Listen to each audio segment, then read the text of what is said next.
नमस्ते। आज मैं ऐसे एक बात करूँगा जो दिल से जुड़ी हुई है और आत्मा से जुड़ी हुई है और हमारे देश का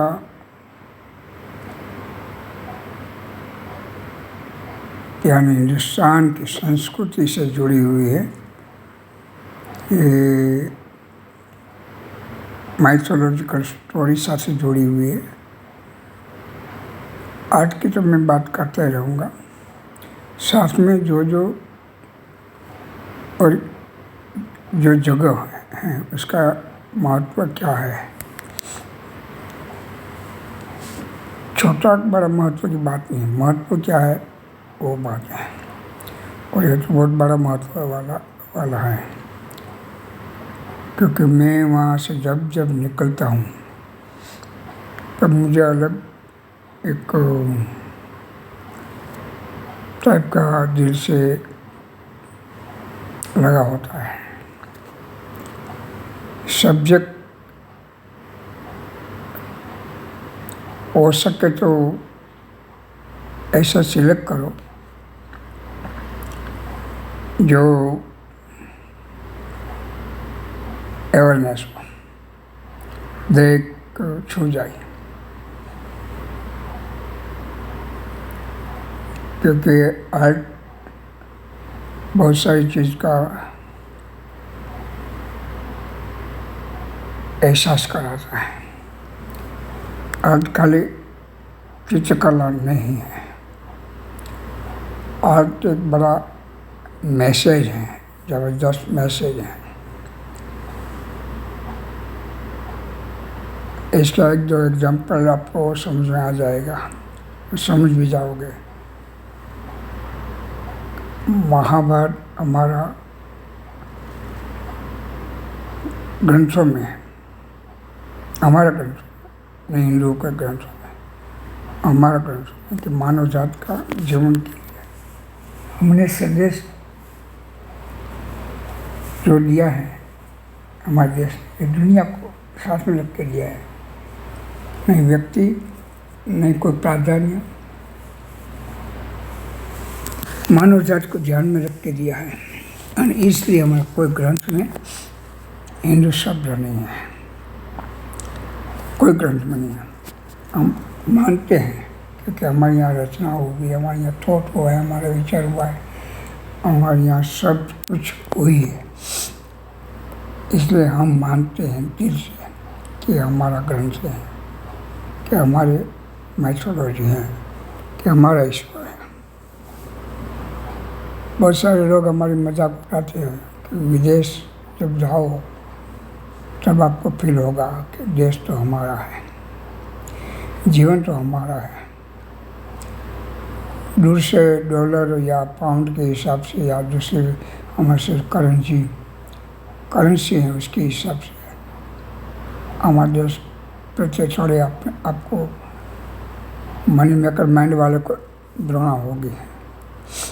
मुझे तो 97 से ही वहाँ सब चांसेस था, और 97 में रियली बोलूँ ने तो मैं बचपन में 8वीं कक्षा में था, 7वीं कक्षा में, तब से मुझे वहाँ का अलग अलग देशों का चांस था। इसकी स्टोरी अलग अलग है, मैंने कभी स्वीकार या नहीं किया है। बचपन से मुझे मेरा देश से दूसरे देश अच्छा लगता है, नो डाउट, नफरत तो नहीं है, पर हमसे अच्छा कोई नहीं। तो ये जो टेम्पल हैं उसका कम से कम मानो न मानो 10 से ज़्यादा मैंने वर्क किया है, अलग अलग एंगल से, अलग अलग सिचुएशन में, अलग अलग ऋतुओं में। आपको पता है कि एक एंगल से कम से कम 360 लेंस के बन सकते हैं, एक एंगल से, एक जगह से।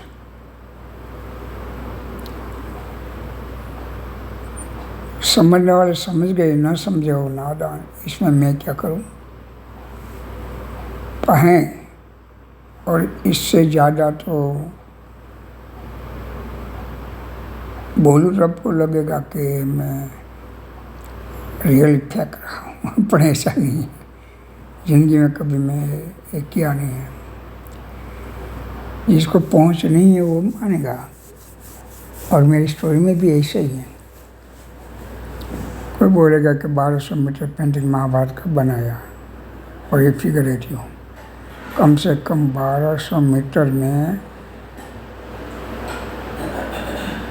मानो तो लाखों फिगर हैं, हजार नहीं लाखों फिगर हैं।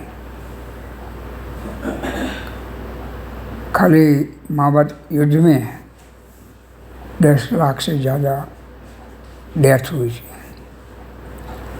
याददाश्त जो हुई इसमें 2 करोड़ से ज़्यादा लोग डेथ हो गई थी। याददाश्त कृष्ण भगवान की स्टोरी के साथ जुड़ा हुआ है। तो संख्या की बात तो हमारे यहाँ, हमारा माइथोलॉजी ऐसा है कि कोई मानने के तैयार ही नहीं है, इम्पॉसिबिलिटी मानते हैं। पर जिसको ज्ञान है, जो जानता है, जो करता है, रात दिन इसमें है, और मानेंगे। मैं बोला ना, हमारा कोई ग्रंथ में हिंदू शब्द नहीं है, तो करोड़ों दिल उसके साथ जुड़ा हुआ है कि हमारा है। यही तो प्राउड है कि हमारा है। कौन कहता कि हिंदू धर्म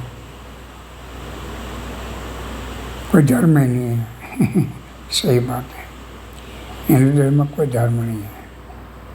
तो हिंदुस्तान एक धर्म स्तंभ है कि दुनिया का लोगों का कल्याण यहाँ से शुरू हुआ है। एक एक व्यक्ति का जीवन कैसे जीवन जीना चाहिए, वो बात हमारे पास है। हमारे पास करोड़ों देवता है, कोई नहीं बोल सकेगा कि हमारे पास करोड़ों देवता है, क्योंकि यहाँ कहा है कि हर एक जीव में आत्मा है, और आत्मा है परमात्मा, ही हमारा ग्रंथ में है। किसके ताकत नहीं अब बोल सके। एक जीव में आत्मा है, ये बात समझो। दरेक जीव में आत्मा है, आत्मा है परमात्मा। कौन से ग्रंथ में लिखा है बताओ मुझे।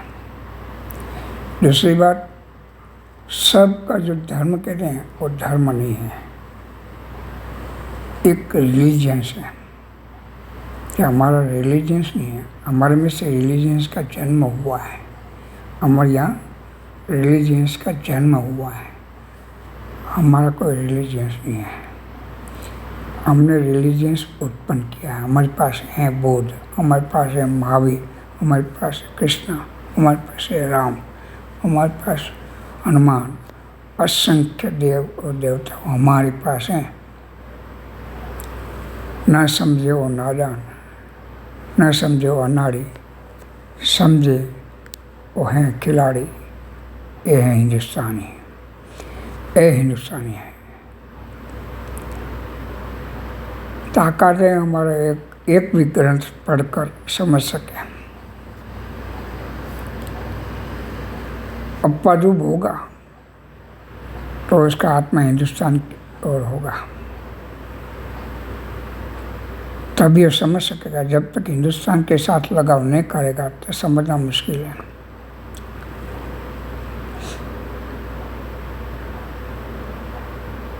आज एक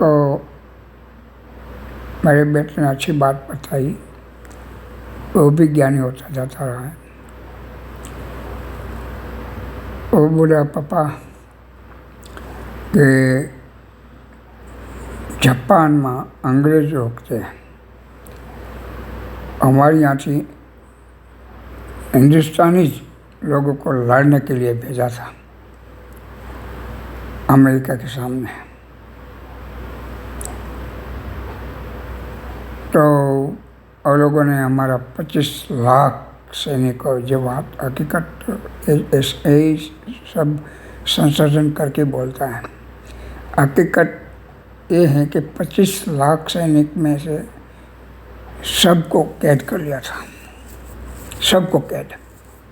देखो एक व्यक्ति का महत्व विदेशों में कैसा होना चाहिए। हमारा एक व्यक्ति कितना महत्व सोचो। तब वो लोगों ने पूछा कि आप अंग्रेज को मानते हो कि गांधी को? जिसने अंग्रेज की बात किया उसका गला काट दिया, और जिसने कहा कि गांधी को, वो लोगों सबको इंडिया भेज दिया, हिंदुस्तान में वापस भेज दिया। सोचो वो टाइम पे ज़्यादा साल नहीं हुआ, गांधी हुआ इसको ज़्यादा साल नहीं हुआ, क्योंकि 1900 ने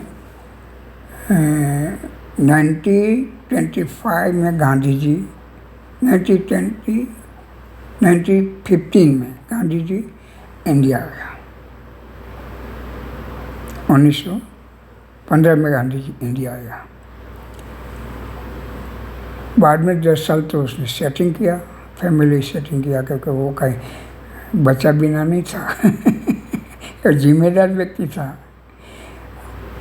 5 बच्चे थे और सबका कैरियर बनाना बाकी था। ऐसा व्यक्ति देश के लगाम हाथ में लेने का सोचा और देश को एक करने का सोचा। कोई नहीं कर सका, ना कृष्णा ना राम, कोई नहीं। 4 छेड़ा एक कोई व्यक्ति नहीं कर सका हिंदुस्तान में हजारों साल से। एक ही व्यक्ति ऐसा निकला जिसने हिंदुओं को यानी हिंदुस्तान को हिंदुस्तान बनाया, हिंदुस्तान को हिंदुस्तान बनाया, पूरा हिंदुस्तान बनाया। इतिहास देख लो इंडिया का, पूरा पश्चिम उत्तर दक्षिण एक साथ जोड़ दिया। और ये यानी 50 के बाद +50, और हम +50 के बाद रिटायर कर सोचते हैं। और उसने जोखिम उठाया कि उसने मारने वाला वो लोग नहीं था, नहीं मारा। वो स्टोरी जाने दो, वो लंबी स्टोरी है, बहुत अच्छी स्टोरी है। ऐसा पुरुष का नाम ऐसा था जो पाकिस्तान और जो जापानी और टाइम पे उसको मानते थे, तो अभी कितना मानते होंगे सोचो। अंग्रेजों ने नाम ले तो काट देते थे, और गांधी का नाम ले तो जीवदान मिलता था। सोचो, एक नहीं, 2 नहीं, 25 लाख सैनिकों को जिसने गांधी का नाम लिया उसने इंडिया भेज दिया। ये है हमारा महात्मा, ये है हमारा बापू, ये है हमारा योग पुरुष। कौन उसको भूल सकता है? जिसका नहीं बोलूँगा मैं, नहीं बोलना है इस सुबह में, नहीं बोलना है। पर गांधी इज गॉड, पर ये गॉड बनना नहीं चाहते हैं। एक इंसान, अच्छा इंसान का संदेश है, सत्य अहिंसा का संदेश है, सत्यमेव का संदेश है। और थोड़े दिन में यहाँ भी ऐसा एक कोई नाम का, जिसको उसकी धड़ की कोई शर्म नहीं है। गांधी के आत्मा से वो लोग जुड़ गए हैं, इसको पहचानना भारी है। इसकी बात मैं यहाँ नहीं करूँगा, ये बात अलग है। हम किसी को पहचान नहीं सका, नहीं कृष्ण नहीं राम, किसी को हमने पहचाना नहीं है। बुद्ध महावीर, किसी को पहचान में डिवाइड कर दिया, सबको डिवाइड कर दिया। हमारा माइंड डिवाइडेड है, इसलिए न संप्रदाय हुआ है। एक होता तो नहीं होता, एक होता तो इंडिया हजारों साल कोई आ ही नहीं सकते थे। हम एक नहीं हैं, हम अनेकों में हैं, हम इमोशनल हैं। ये जो मंदिर है ना, वो भी एक ऐसा गॉड का है। एक हिस्टोरिकल या परसों मैंने कहा था, वो भी टेम्पल था, यही टेम्पल था, उसको मैं 4 ओर से बनाया है। ये टेम्पल मुझे तो बहुत सारा संदेश देके जाते हैं, कोई माने न माने। एक व्यक्ति मेरे पास आकर बोला, आप ये टेम्पल क्यों बना रहे हो? उनका आपको टेम्पल लगता है। उसने दुनिया बनाई है। एक ऐसा मैथोलॉजी है,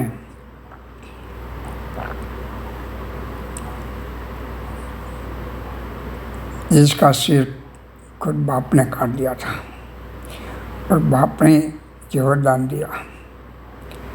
ऐसा दुनिया में स्टोरी नहीं मिलेगी कि बाप खुद काट दे। ये हमारा पुस्तकों में, हमारे ग्रंथों में, हमारा फिलोसोफर को हिम्मत है कहने की, बताने का। इसका एक गणपति का मंदिर है, गणेश जी का मंदिर है, जिसके बिना करोड़ों दिन में से इतनी श्रद्धा है कि इसके बिना काम ही नहीं हो सकता। कोई नया काम करना है तो ये प्रभु की जरूरत है। उसके बिना नया काम करेगा तो क्या होगा? तो दुनिया वाले बोलेंगे कि हम तो नया काम करते हैं, हम तो कोई इसको ऐसे देव को नहीं मानते, तो भी हमारा काम सफल होता है। काम सफल और काम शांति आप ऐसा, प्रेम आप ऐसा, चिंता पे ऐसा नहीं, ये सिर्फ हमारे देश में है। हाँ, इसको नहीं समझते और जाने। मैं इसमें पढ़ना नहीं चाहता लोगों के झंझट में, क्योंकि हर एक मगज का थिंकिंग अलग अलग होता है। मेरा थिंकिंग है, उसका है, ऐसा नहीं हो सकता, होगा भी नहीं, हो भी नहीं सकता। हमारा दुनिया में सब डिवाइडेड है, सब डिवाइडेड। दरेक महासंतों ने एक करने का कोशिश किया, ईश्वर हो या अल्लाह, ईश्वर हो या बुद्ध, ईश्वर हो या अल्लाह, ईश्वर हो या बुद्ध, कृष्ण हो या राम, और राम हो या श्याम, श्याम हो या साई, सबका मालिक एक।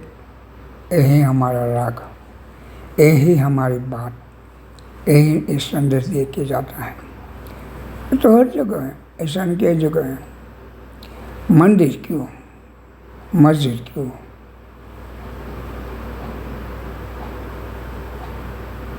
गुरुद्वारा क्यों, गिरजाघर क्यों, यानी चर्च क्यों? तो बहुत सारा क्वेश्चन है उसका। सब की तरह से सोचते हैं। मैं तो अक्सर सोचता हूँ कि मानव धर्म संदेश देने के लिए हैं। उठ जाग मुसाफिर भोर भई, अब रही ने कहा।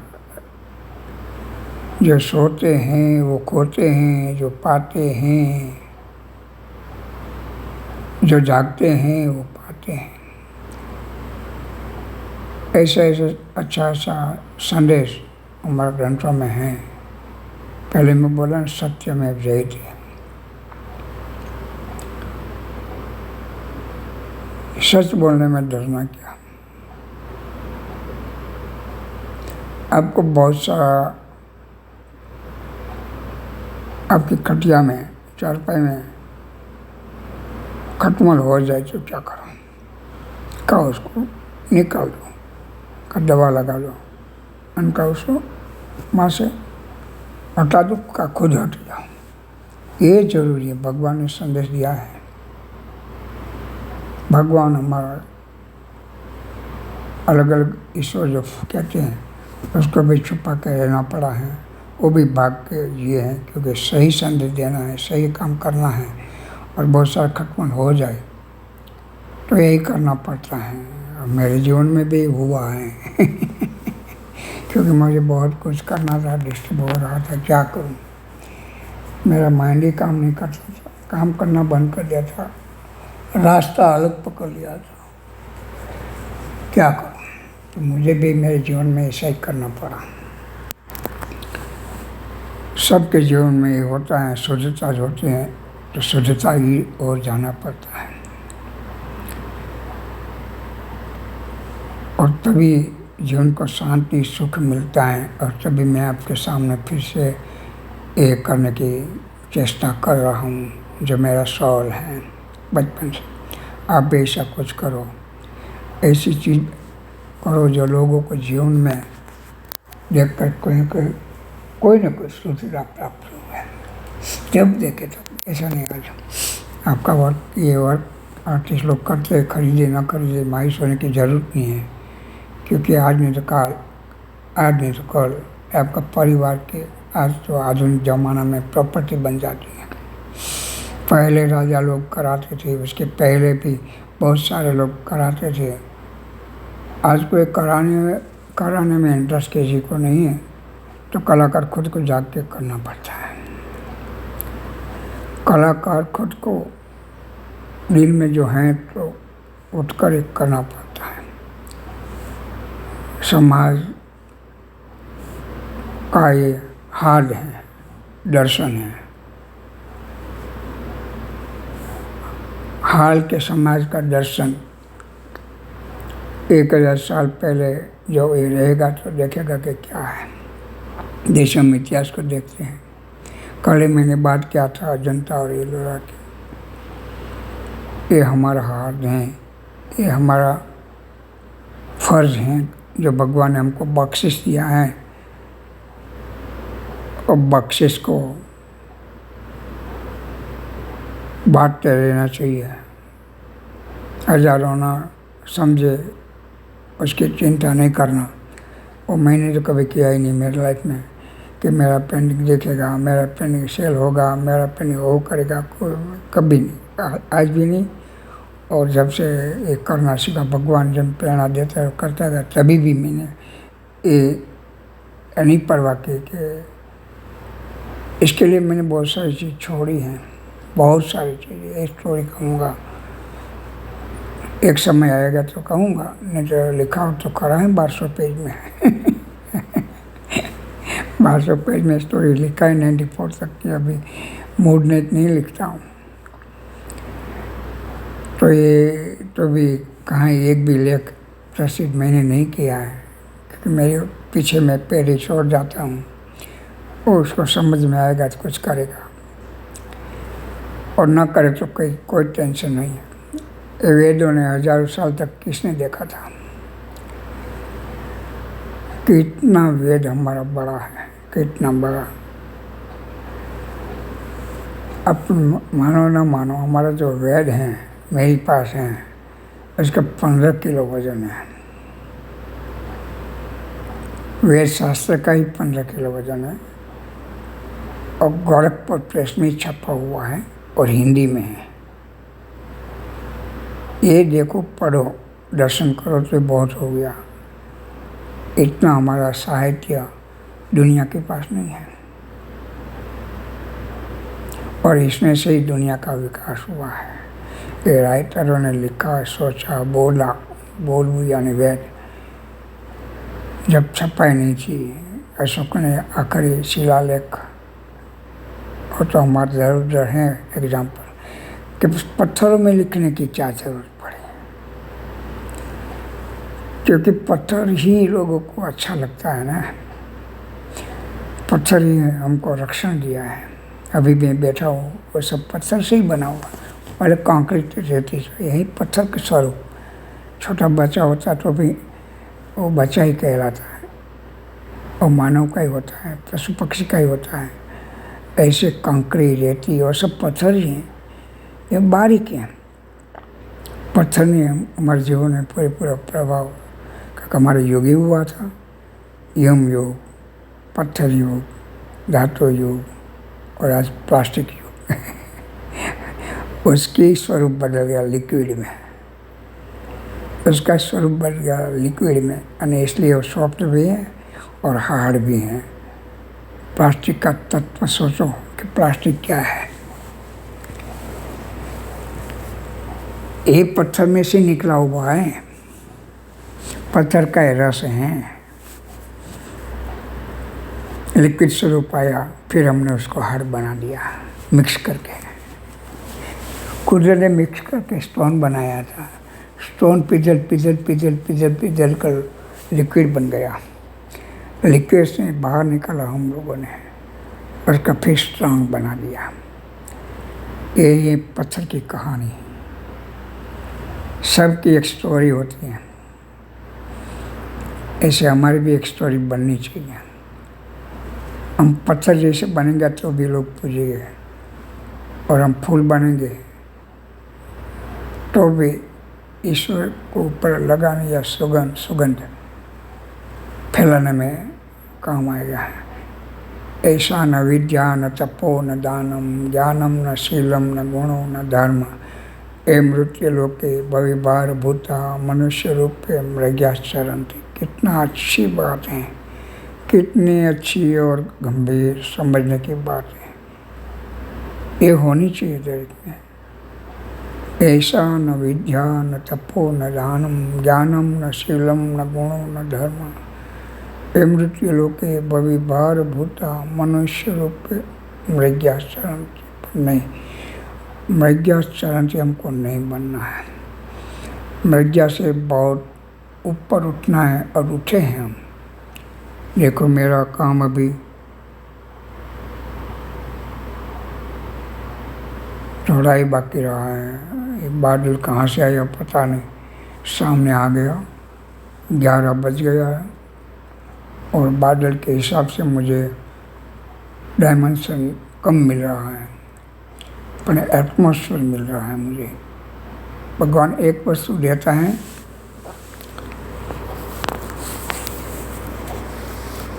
एक वस्तु ले लेता है, तो सामने 10 वस्तु ईश्वर देता है। ये यहाँ खूबी है, वो देखना है कि मुझे क्या 10 वस्तु दिया। तो मुझे ये वर्क करता हूँ। सब जब मैं बैठा था तब इंडिया की लाइट थोड़ी थी, वो है अभी, तो अभी डार्कनेस आ गई है, चारों ओर बादल आ गया है, तो लाइट इफेक्ट कम हो गई है। तो लाइट कम हुआ तो सामने से डार्कनेस से बहुत कुछ मिलता है, वो मिला। और मैं हो सके इतना डालने की कोशिश करूँगा। वर्क करते करते, वर्क की बात करते करते हमारे जीवन के साथ जुड़ा है जो तत्व, उसकी भी बात करता रहूँगा, करना चाहिए। क्योंकि मैं बोला ना, कलाकार सर्वोपरि हैं, ईश्वर के बाद हैं। उसने सब दर्शन कराया है, दर्शन शास्त्र का वो अधिकारी है। कलाकार खुद का अधिकार खो दे, इसमें हम क्या करें। कोई आज़ादी का दिलाने वाले चले गए, पर आज़ादी पर हमला करने वाले को कुछ न बोले और सहन कर फिर गुलामी की में जकड़ जाने की कोशिश करे, सामने से जाके नौकर बने। इसमें गांधी क्या करे इसमें गांधी क्या करे। ऐसी बात है। आज़ादी का पूरा समझ कर उसका उपयोग करें, और ऐसी आंधी चलाए स्वर्ग में गांधी को भी सोचना पड़े। ऐसे जो जानते हो वस्तु की आंधी चलाना चाहिए, और हमारे देश में चल रही है। बहुत सारे लोगों ने, बहुत महापुरुषों ने बहुत आंधी चलाई सब चीज़ की। जो जिसका नॉलेज था, उद्योगपति उसकी आंधी चलाई, फिलोसोफर उसकी आंधी चलाई, भक्त उसकी आंधी चलाई। ईश्वर ने भी यहाँ आकर आंधी चलाने की इच्छा हो गई तो यहाँ जन्म लिया और आंधी चलाई। जिसकी जो चीज़ है उसकी आंधी चलाई। तो हम क्यों पीछे रहे। हमने भगवान को अमर वरदान दिया है, तो हम उसको प्रेजेंटेशन करके आंधी क्यों न चलाए। ये देखना चाहिए। देखो पूरा हुआ, मुझे सब्सक्राइब करो, मुझे मेरा संदेश लोगों को पहुंचाओ, और कमेंट भी लिखो, डिस्कस भी करो। परिपूर्णता पर पहुंच गया हूँ, और वो जो मैं जाने की चेष्टा कर रहा हूँ। और मैं काम करता, एक छोटा वीडियो देख लो, आप भी करो, अकेला ही करो, अकेला में जो मज़ा है बकेला में नहीं है, बकेला में जो मज़ा है वो अकेला में नहीं। दोनों चीज़ें दूसरे को पूरक है। नफरत मत करो, प्रेम की बात करो। देखो मैं कैसे बैठा सुनका, जैसे कर्फ्यू लग गया, यानी धूप भी आ गया है बोलो, तो मुझे लाइक करो और हो सके इतना शेयर करो, दुनिया वालों देखें, दुनिया वालों मेरे साथ जुड़ जाओ। मैं रिक्वेस्ट करता हूँ, संदेश पहुँचाओ लोगों को। इसमें वार्ताएँ वार्ताएँ, स्टोरी हैं, कथा हैं, बातें और आत्मा हैं। इसके साथ सब चीज़ हैं, लोगों को समझ में आए तो समझ लेंगे। आजकल तो इतना डिजिटल फैसिलिटी हुई है कि मैं बोलता हूँ उसका चलो मैं जा लेता हूँ, नमस्ते, मैंने देखा